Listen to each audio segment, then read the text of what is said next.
Welcome. I'm E.G. Marshall. Welcome to the sounds of suspense, to the fear you can hear.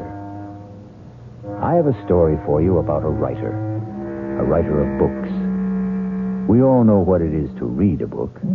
We all read, sometimes to learn, sometimes to pass the time, sometimes to experience a life unrelated to our own, and sometimes to surrender ourselves to the fantasies of a person we have never met and will never meet. But what is it to write a book? That's another thing altogether. But what difference does it make? All the difference in the world. Well, it's not as if it were real. It is real. Don't you see that? Well, it's not real life. It is real life. It's a life more real than yours or mine or any life that anyone will ever live. Well, how can you say that? It's just a book.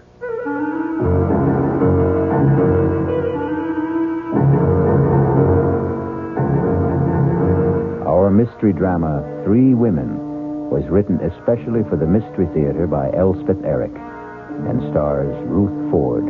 It is sponsored in part by Anheuser-Busch Incorporated, brewers of Budweiser.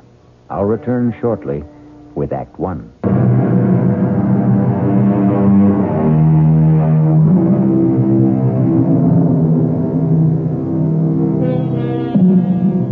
What is a book? 200, 300, 400 pages of words lying side by side in rows. That's all. Words we all know. Many of them we use. Nothing mysterious about the words themselves.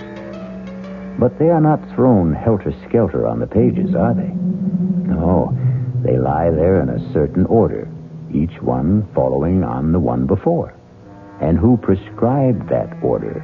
Who put this word here and that word there? A writer.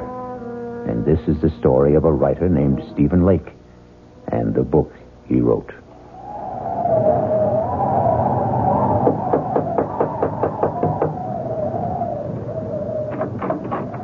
Yes? Does Mr. Lake live here? Yes? Is he home? Yeah, he's home. Could I see him? Well, he's working. Could you tell him, please, it's Mr. Higgins to see him? Higgins? I'm a publisher. Look, could I step inside? It's terribly cold out here. Yeah, I guess so.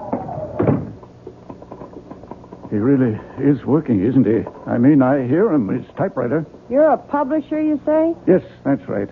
If you just tell him... You can go on up. Up? Yeah, up that ladder. That's where he works up there. Oh, thank you. You get to the top, just bang on the trap door.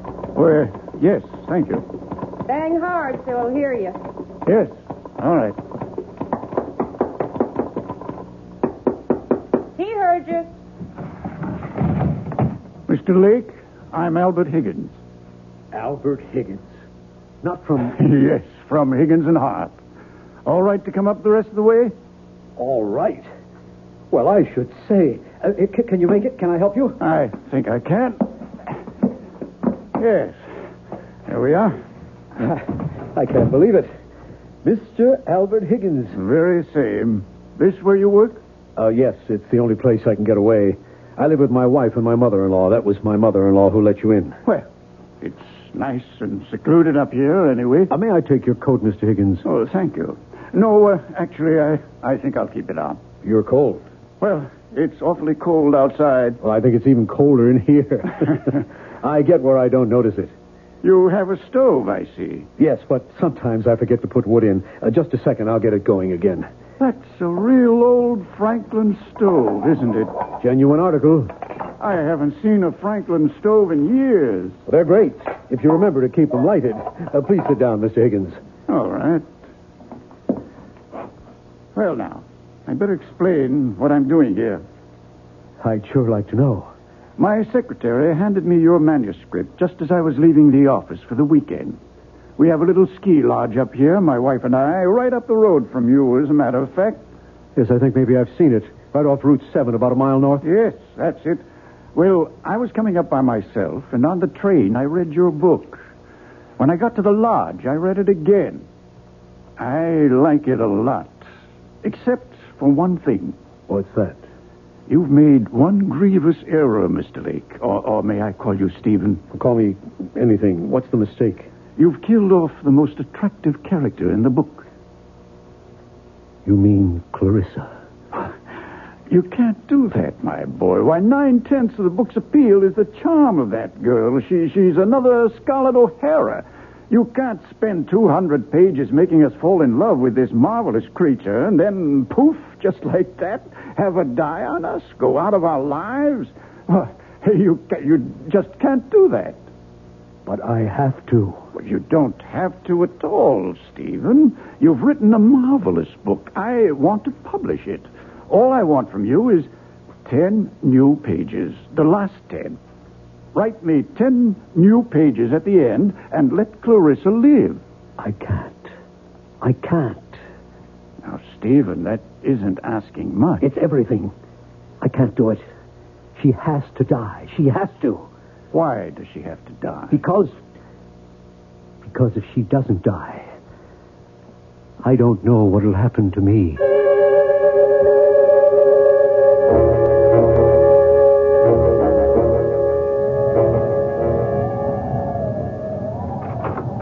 Mama? That you, Loretta? It's me. Well, get your boots off. Dinner ready? Just about. If you call Stephen, he gets so wrapped up in his writing. Well, he's not wrapped up now. Listen to him. He's thinking, Mama. He's walking up and down to help him think. Well, he can't be putting words down every single minute. He's been walking up and down like that ever since that man left. What man? Was somebody here? A Mr. Higgins. Higgins? Albert Higgins?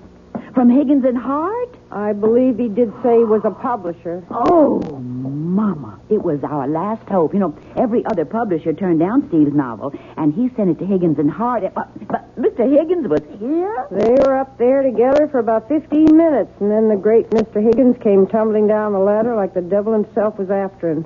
Very red in the face. Looked at me like everything was my fault and catapulted out of here. Well, you didn't ask Steve what happened? Loretta, when have I ever asked Mr. Genius-type novel writer Stephen Lake anything?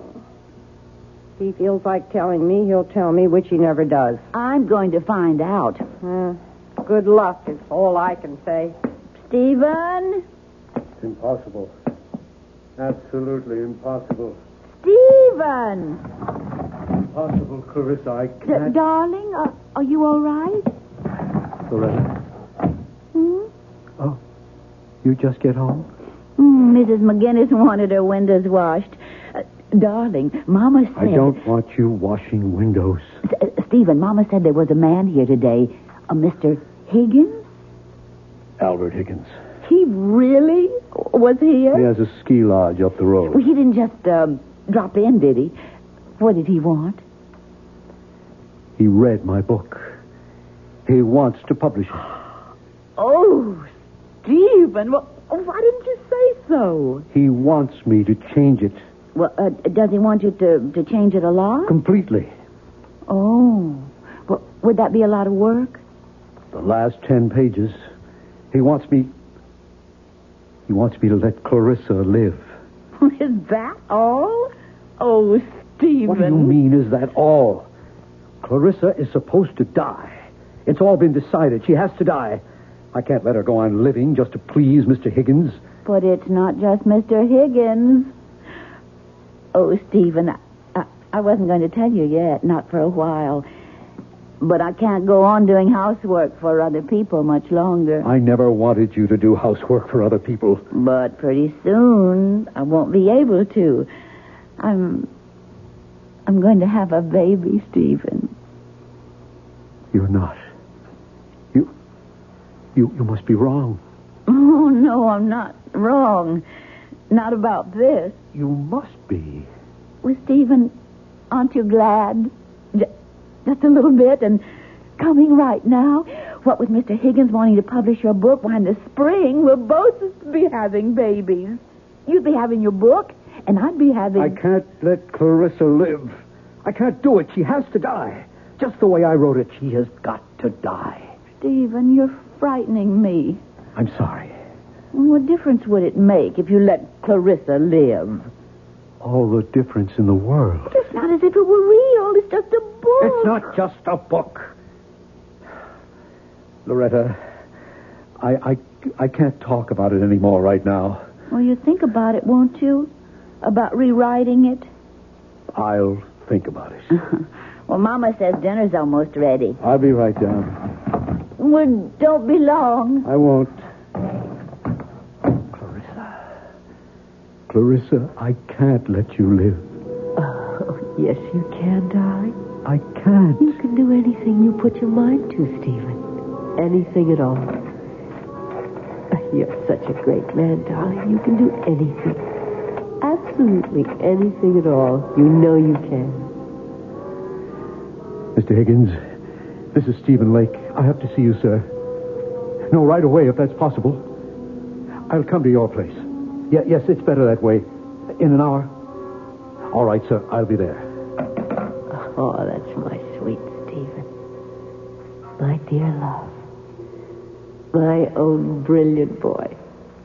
My Stephen.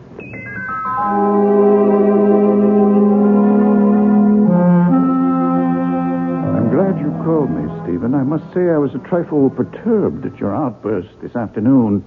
It seemed such a little thing I was asking, to kill off a character like Clarissa in the last 10 pages when you've spent the entire book constructing her magnetic personality. It's not right. I have to do it, sir. But it's cheating, leading your readers up the garden path. I'll tell you something which perhaps I shouldn't, but anyway, I discussed with my wife the possibility of a sequel to this book, using the same central character. Clarissa? It's a shame to waste a character like that on one book. There should be another, and perhaps another. How can we do that if you kill her off at the end of your first book? Mr. Higgins, I've been writing for 7 years steadily. I've never sold anything. 6 years ago, I got married. My wife, Loretta, has been working as a domestic all these years, and her mother goes out every day to do other people's laundry. I haven't brought in 1 red cent in all that time. But now you will. Lots of red cent. The house we're living in, that's an abandoned one-room schoolhouse. We bought it a year ago with every cent we had in the savings bank. $400. At a county auction. The room where I work used to be the place where they stored supplies. We got the Franklin stove from a junkyard. If you want the truth, we stole it. Young risers never have it easy, Stephen. My wife has never complained, never once. She's scrubbed other women's floors. She's washed their dishes and dusted their furniture and scoured their bathtubs and polished their silver. Well, in view of all this, I should think you'd jump at the chance to have your novel published. I do jump at it. I am jumping at it. Only, I can't let Clarissa live. She's got to die 10 pages from the end of the book. But that's unreasonable. Don't you think I wanted her to live? Don't you think I kept her alive as long as I could? You think I wanted to kill her? I had to. I can't for the life of me see why. Because I'd fallen in love with her. Oh, come now, Stephen. Deeply, hopelessly, irrevocably in love. Now, my boy, I've been a publisher a long time. I've talked to dozens of authors. They all fall in love with characters they've created. It happens all the time. Clarissa isn't just a character. Well, of course she is. She didn't exist before you created her, did she? She exists now. Good heavens, man. She came out of your mind. She has no life except the one you gave her. Maybe she did come out of my mind, but now she's got a life of her own. Well, in a manner of speaking, of course she has. And I want to prolong that life, Stephen. I predict great success for Clarissa. And for you. You and Clarissa are one, you might say. No, we are not one. We must never be one. I want her dead. And out of my life. On my word, I can't follow you. Mr. Higgins, if Clarissa is allowed to live, I shall desert my wife. Desert your wife? My wife is going to have a baby. Well, then, why on earth would you desert her? Because I love Clarissa. I love her with the kind of love I never knew existed. A love that has more power over me than I have over myself. I can't fight it. I can't escape it. It haunts my waking hours and my dreams as well. Those last 10 pages of the book weren't easy to write, Mr. Higgins. But I had to write them. I had to free myself somehow from a love that was destroying my soul, my life. I don't think you're quite sane, Stephen. Neither do I. Suppose we were to publish the book as it is. Oh, if only you would. And Clarissa dies. What then? Why then, she'd go back to being a character in a book. And if you let her live? Then I would follow her. My life, my body, even my talent would belong to her. I myself would belong to Clarissa and to her alone.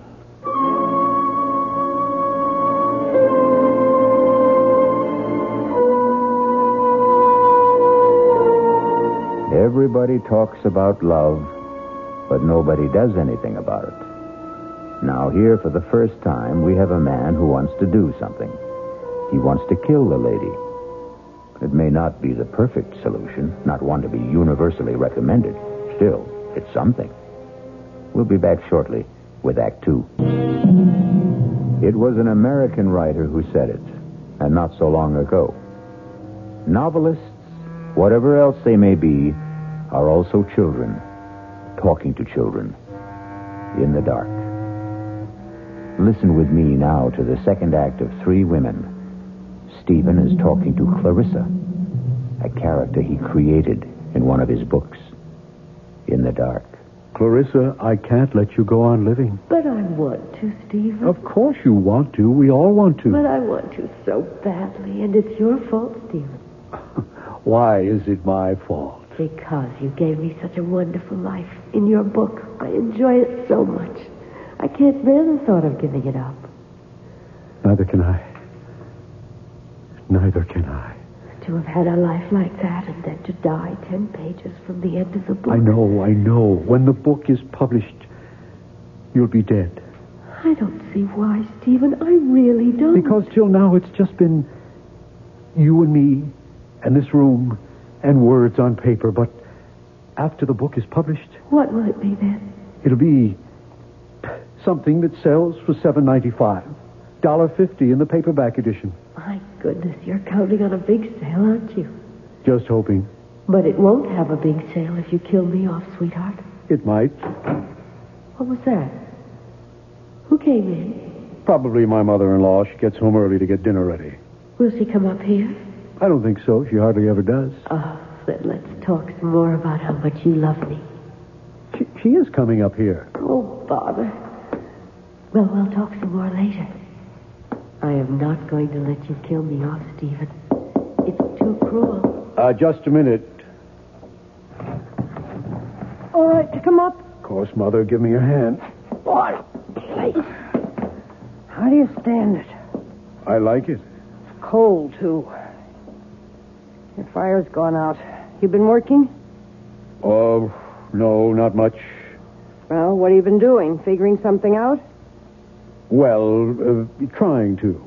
Figuring out what to do with the last 10 pages of your novel? More or less. Stephen, it's not up to me to tell you what to do. Then don't. I don't know one book from another, but this book of yours, it's a novel, isn't it? It's a novel. About made-up people, right? Yes. So what's the difference? You can do what you want with made-up people. They can live as long as you're alive to write about them. True? Is that true? Yes, that's true. So, if Mr. Higgins says you should let this character, this Clarissa, go on living, what's the difference? Let the lady live. Who cares?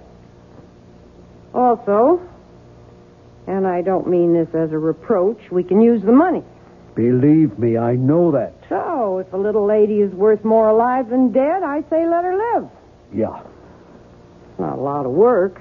The way I understand it from Loretta, I mean, you don't have to write the whole book over. Just the last 10 pages. Well, what's that? You can knock that off in no time. Well, I better be getting on down and get dinner started. It'll be ready in about half an hour. I'll be down.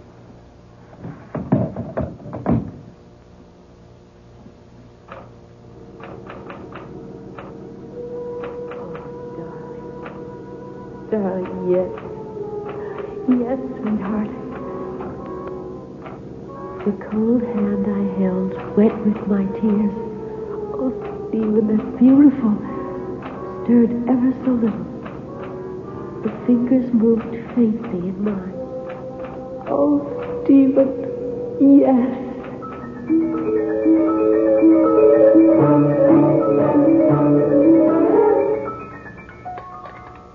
That was a very good dinner, Mother. How would you know?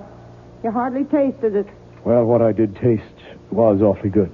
Nobody's going to eat any more. I'll clear. Well, let me help, dear. Oh, don't be silly, Mama, and I'll finish up. You go back to work if you want to. Well, all right. I guess I will. Poor Stephen. He looks awful. He hardly eats anything anymore. I had a talk with him today about changing a book. What did you say? I said, what's the difference? Character in a book can be alive or dead. Who cares? Stephen cares. Well, why should he? Oh, Mama. He's a writer. Writers care about these things. It has something to do with, artistic integrity. You think maybe somebody's putting things into Stephen's head? Artistic notions, things like that? Who would do that? Mr. Higgins wants him to change the book. I wasn't thinking of Mr. Higgins. I was thinking of some woman. What woman? I don't know what woman. I don't suppose I should say this, but lots of times I hear him talking up there. Oh, Mama. Steve talks to himself all the time when he's trying to work things out. This isn't talking to himself. This is talking to somebody. There's a big difference. And another thing, that mattress he has up there, it looks to me like there's two people been lying on it. Mama! All right.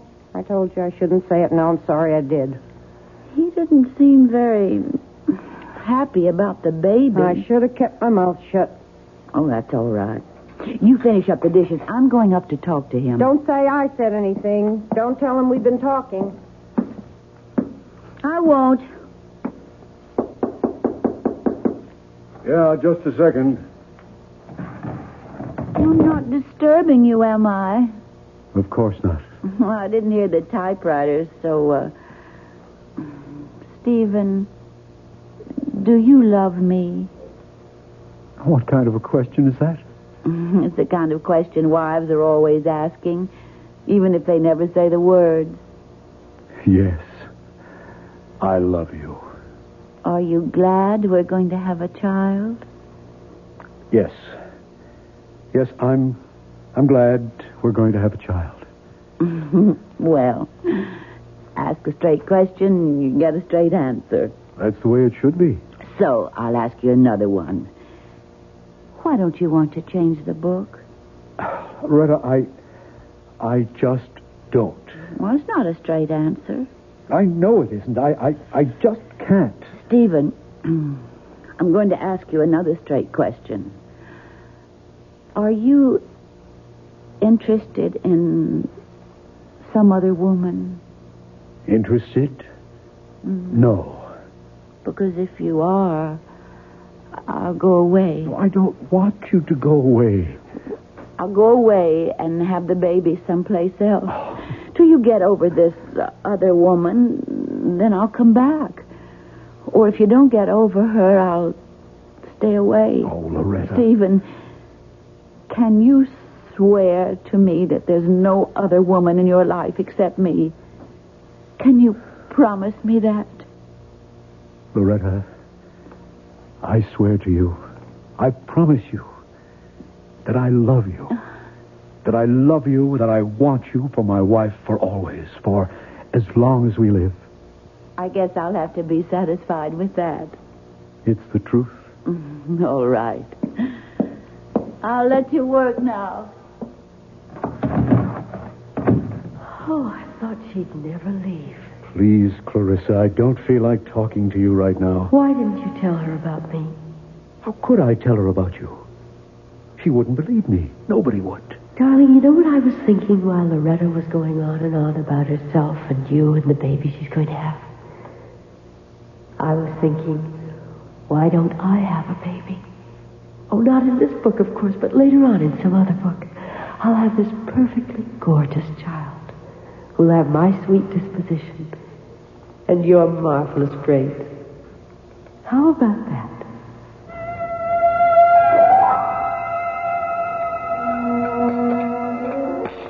Mama, I asked him if there was somebody else, another woman. Oh, well. He said he loved me and wanted me for his wife for as long as we live. Well, I still hear him talking up there, and it certainly sounds to me like he's talking to somebody. Oh, Mr. Higgins, come in before you freeze to death. Winter's closing in on us. It sure is. How are you, Mr. Higgins? Fine. Fine. I thrive on the cold. Mrs. Lake, your husband's in, I hope. He's up there, working, I guess. Has he talked to you about, about Clarissa, keeping her alive? He just says he doesn't want to. All right to go up and see him? Oh, I'm sure it is. Good luck, Mr. Higgins. Thank you.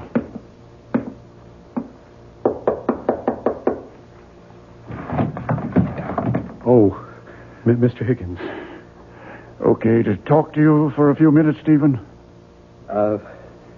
I guess so, sure. I thought I'd like to see how you're getting along.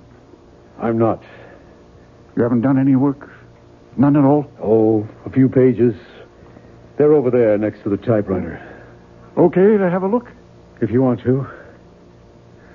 Mr. Higgins, if you're here to talk to me about letting Clarissa live. I most certainly am. I'm not sure I can take it anymore. My mother-in-law is talking to me about it. My wife talks to me about it. Stephen, this is very good so far. And the hardest thing of all is Clarissa talks to me about it. Do you know what she wants now? She wants a baby. My baby. We could probably work in a baby later on.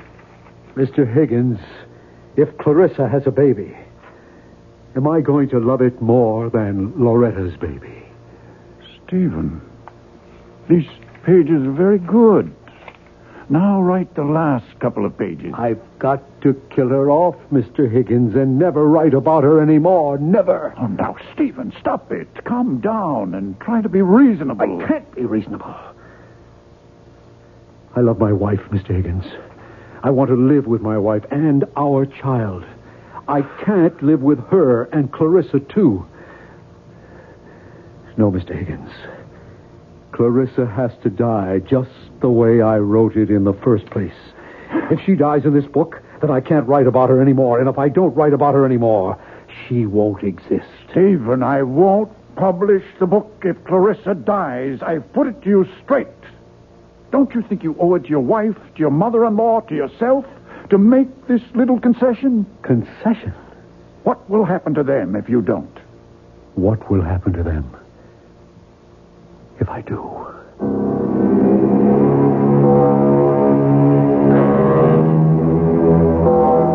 Money is the root of all evil, and killing is certainly evil. Yet, here we have a man who wants to kill and is letting himself be talked out of killing for money. It leaves us with the perplexing question, what is evil? Maybe we'll find out when we return shortly for Act 3. Pity the poor novelist, alone with his thoughts, his visions, his conceits, his fancies, his only solid, substantial companion, his typewriter. Stephen? What is it, Clarissa? Everybody wants me to live except you. I know. And you're the one who loves me. I know. Nobody else even knows me. Except from reading the book, and that's not really knowing. Clarissa, I wish you'd let me work. How am I doing? You're living. Oh, Just barely, but you're living. I thought I was. Because I was feeling so warm and loving about you. I know the only reason you're keeping me alive is for the money. You can't fool me, Stephen. If there was a way to kill me and still make the money, I bet you'd take it. There ought to be a way. Clarissa, you've given me an idea. Oh, it makes me very happy if I've given you something. You've given me everything. It's about time I gave something back to you. Mr. Higgins, Stephen Lake. Yes, I have an idea. I have to talk to you about it right away. Can I come to your house? Well, that's all right. I have snowshoes. I'll be there in, say, half an hour. Thanks, Mr. Higgins. What kind of an idea have you got? Never you mind. I'm coming with you. I don't want you tagging along. I want to tag along. Where are my snowshoes? Right there. Now, what's this big idea you have to tell Mr. Higgins? None of your business. Is it about me? As a matter of fact, it is. So then it is my business. Stephen, you're not going to kill me off, are you? I thought that was all decided. Are you?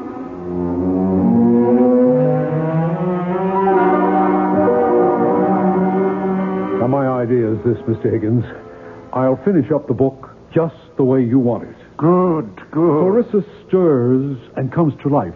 Whatever it was she was dying of, she only went into coma, etc., etc. I'll work it out.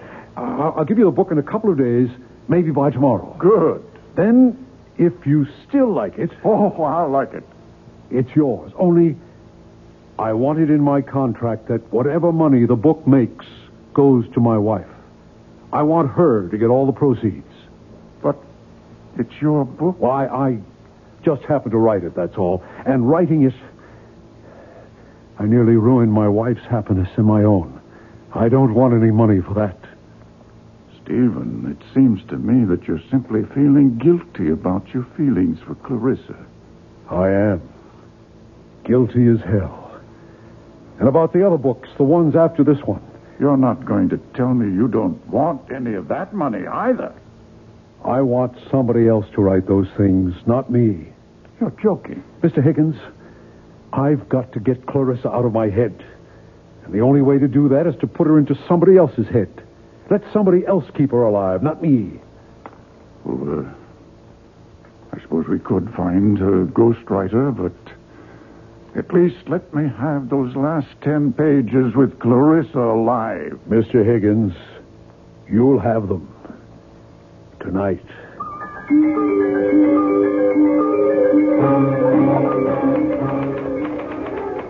My, you are busy, aren't you? Very. You're working on the new ending to the novel, aren't you? That's right. And I get to live and live and live and live. Clarissa, it's cold in here. Why don't you do something useful, like putting some wood in the stove? I don't know how. You don't know much, do you? Enough. Okay, I'll do it. Make a nice big fire, and then we can sit and talk about what's going to happen next. What do you mean by next? And all the other books, the ones you're going to write after this one. Now blow on this fire, will you? Oh. At least you can do that. Okay. Go on, tell me about the other books. I don't know anything about the other books. Would you like to hear some of my ideas? Not really. Well, that's enough. You can stop blowing. It's caught fire. That feels good. I think the next novel ought to be in Venice. Clarissa, I have made a deal with Mr. Higgins. When I finish these 10 pages, thereby keeping you alive, I shall turn them over to him to replace the original 10. And then I shall write no more books. Well, No more books about you, anyway. But Mr. Higgins thinks I'm wonderful. He wants lots of books about me. He's going to get lots of books about you, but they won't be written by me. But who'll write them? A ghost. A ghost? I don't want to be written by a ghost. I'm part ghost myself. Oh, he'll be a real live man. A ghost writer. That's what they are called in the publishing business. But it won't be you. Definitely not me. But it will be a real live man. Yes. And now, if you'll excuse me, I'd like to get back to work. I wonder, will he be as handsome as you? Handsomer, probably. I wonder, will he love me the way you do? For his sake, I hope not. I wonder, will I love him? Why should you love him? Why not? You never loved me. Oh, that's the way you wrote it. I couldn't love anyone. Except yourself. But he might write me differently, mightn't he? He shouldn't. He should follow the character exactly as I've set it down in the first book. But if he falls in love with me, he might want it changed so I could fall in love with him. It would be so much more convenient for everybody. Clarissa, you wouldn't. Wouldn't what? Fall in love with the ghostwriter. Would you? How should I know? Well, you wouldn't have his child. You wouldn't do that. I think I'll put another piece of wood on the fire. Or would you rather do it? Clarissa, would you have his child? There. Oh, look. That's a nice fire. Lovely. Answer me. Would you have his child? Well, Stephen, if that's the way he writes it, I guess I'll have to. Stephen, what are you doing? Oh, no. You're not going to have his child. No. Stephen. You're going back to where you were in the original. You're going to die 10 pages from the end of the book. You're not going to burn the new pages, Stephen. You're not. Don't. Help! Help! Someone help me! I'm on fire! Help me! The quilt! Get me the quilt, please! Help me!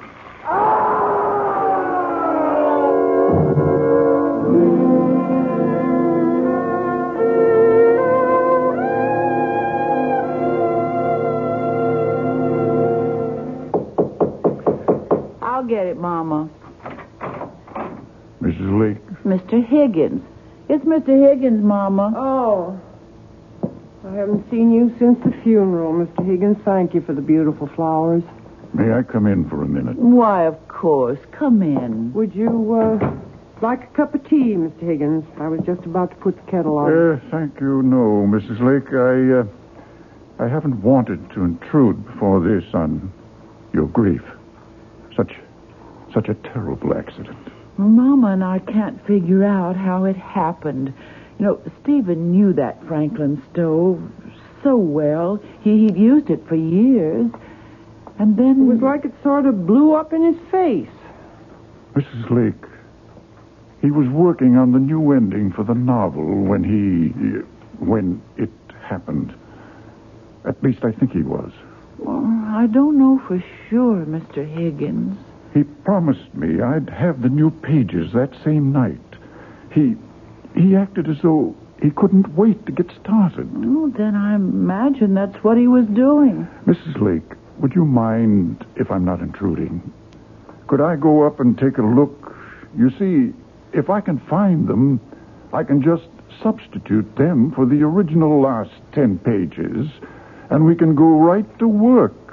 I think we might be able to publish the book this spring. Why, that would be wonderful.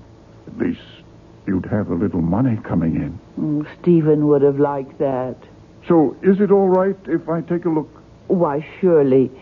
You don't mind if I don't go up there with you? I haven't wanted to somehow since the fire. No, that's quite all right. I'll go up by myself. Trapdoor's not locked, Mr. Higgins. Make it all right? Yes. Thank you. Fine.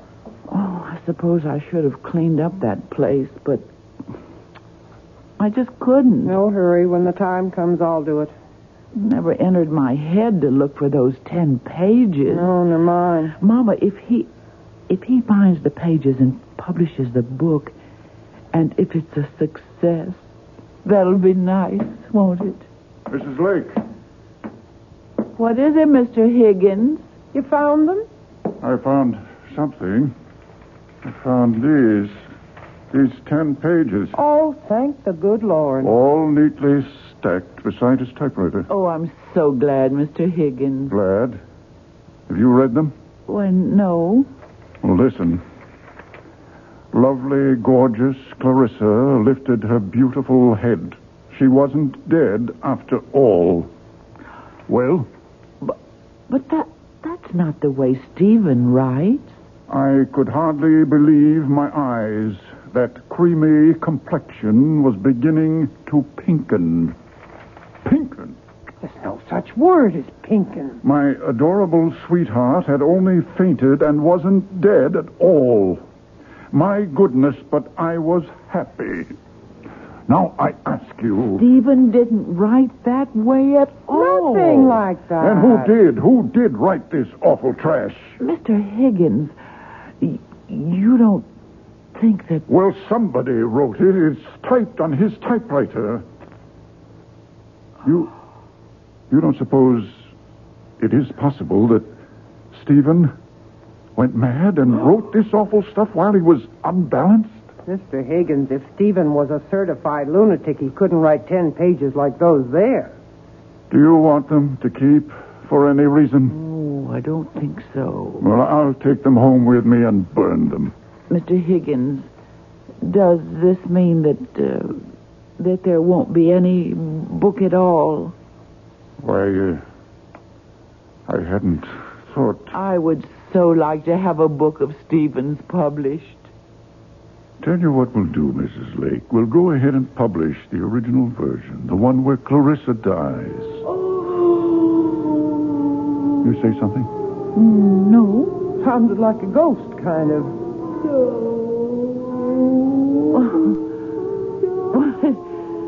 It really does sound like a ghost. Must be the wind. Huh. Well, I'll be getting along. And don't you worry, you two. There'll be a little money coming in. It's still a good novel, even with Clarissa dying. Too bad, though. I'd hoped Clarissa would have a long and happy life, but such is fate.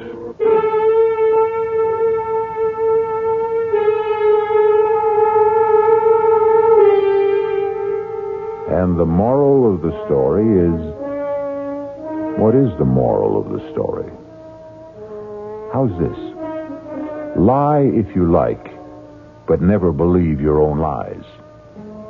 Or, the man who fools himself is a fool indeed. Well, something like that. You figure it out. I'll be back shortly. The gift of youth is ours for just a little while.